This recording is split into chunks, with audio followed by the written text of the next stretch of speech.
Hi, Dr. Webb. The article that we went over discusses the fundamentals of string teaching instruments, and we overall just want to know where we want to be in the classroom and how we want to set up and where you start from teaching and how to develop the skills of the students you want to go. The first thing you want to do always for your fundamentals is the instrument position. This is where I'm at the setups. You want to make sure they're both using the proper instrument that fits them, because having a student use an instrument that may be too big or too small for them, this could often lead to them either getting improper form, so then they can never really succeed how to play properly.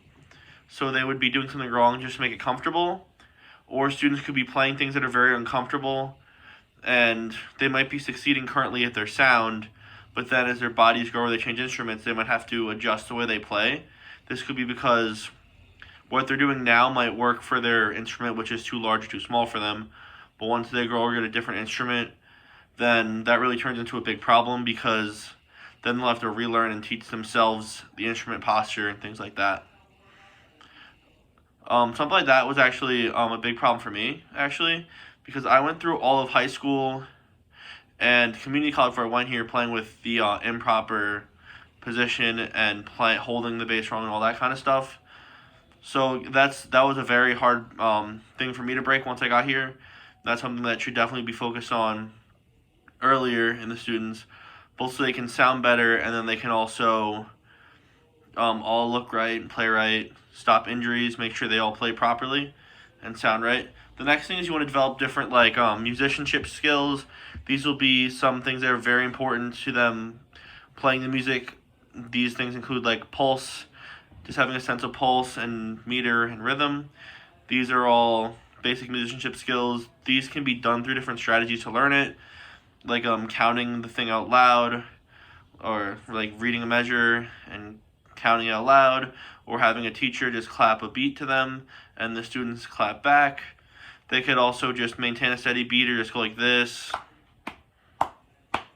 like while someone else is playing, just to, like, that can be used, say, like the violins and violas are playing, then you can have the other students keep a pulse instead and clap for it while everyone else is going.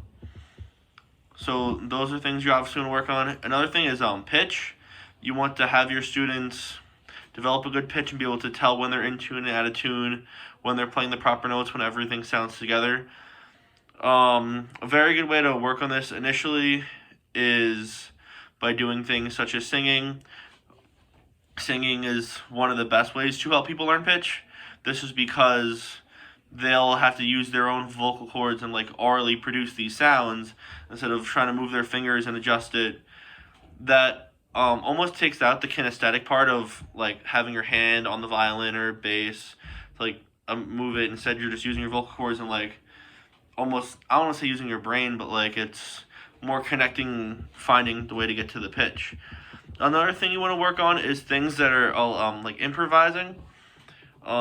This could be as simple as creating a rhythm or just doing a different pattern, or these things can be done throughout just having the students. It can be done through like these really basic ways and basic parameters where it can just be, all right, I clap a rhythm and then like this student claps rhythm, then we all clap the rhythm back. Something as simple as that. Or you can do assignment like play this scale, like for a homework assignment, play this scale, but like pick your own four measure rhythm. Or it can be create a piece or like a four measure phrase using only these notes. Another thing is just like a D scale thing, or just like a one note thing. Or you can also have them more broader limitations, like have them do like 16 bars just in this key. You can do whatever rhythms. Obviously, you want to start for the smaller things like that. There's also many different ways of instruction. Imitation is one way that is done a lot. Simple things just like looking at how your teacher holds it, and the students would imitate that. And then other things they would do is like I play, you play, the teacher will play first, and the students play, and just them playing back. So that's another reason. Oh, well, that's not another. That's the reason why you want to have, as a teacher, you'd want to have really good just fundamentals, being able to hold the instrument right, being able to play it right.